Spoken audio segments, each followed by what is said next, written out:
Welcome to this explainer. You know, the global landscape of sports is about to experience a massive, unprecedented shift. We're looking ahead at the 2026 FIFA World Cup, and honestly, it's poised to be an event unlike absolutely anything we've ever witnessed before. This isn't just, a simple continuation of the tournament you grew up watching. It is a monumental leap forward in size, scope, and sheer ambition. So let's break down 5 key facts derived from the data that show exactly how 2026 is going to completely rewrite history. Okay, let's dive right into this. Over 100 matches. For decades, fans have been completely accustomed to a very specific rhythm, a strict 64-match maximum. But in 2026, we're jumping to more than 100 matches played. This literally transforms what is usually a frantic, month-long sprint into an absolute marathon of global competition. Section 1. The biggest tournament ever. Unprecedented scale. To truly grasp what's happening here, we really have to frame the narrative around this monumental growth. This will be, without a doubt, the biggest World Cup in history. We're not just talking about a minor tweak to the rulebook. We're talking about a totally unprecedented scale that changes the entire DNA of how the tournament operates, and more importantly, how we as fans are going to experience it. Moving on to Section 2. Expanding to 48 teams. A new era of competition. Now, what's really fascinating here is the story of this expansion.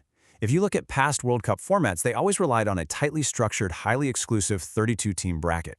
It was incredibly hard just to get your foot in the door. But for the first time ever, 48 teams will compete. Think about the incredible narrative shift here. We are jumping from a familiar 32 up to a massive 48. That means more countries getting their hard-earned shot at glory, way more unpredictable underdog stories, which we all love, and just a completely new physical format for the entire tournament.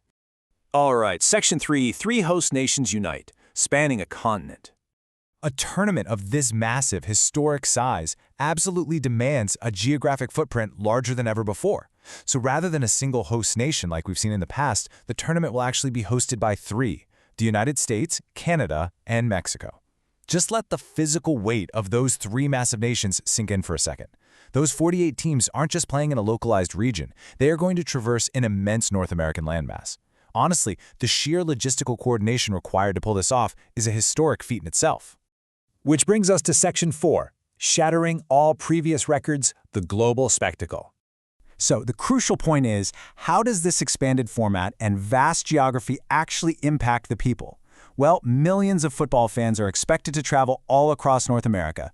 We're sort of shifting our focus here from just the teams on the pitch to the incredible human spectacle taking place in the stands, the streets, and the host cities. It's going to bring an entirely new level of cultural exchange to the continent.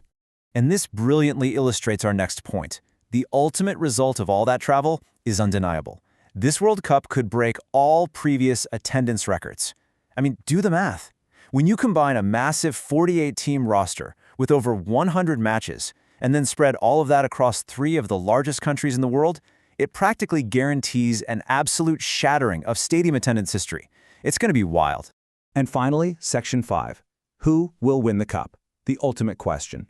We've explored the massive logistics, the wild 48-team expansion, and the millions of fans who are going to be traveling. But, all of this grand scale ultimately funnels down to one single pitch, one ball, and one champion. So I leave you with the ultimate question. Who do you think is actually going to win the World Cup?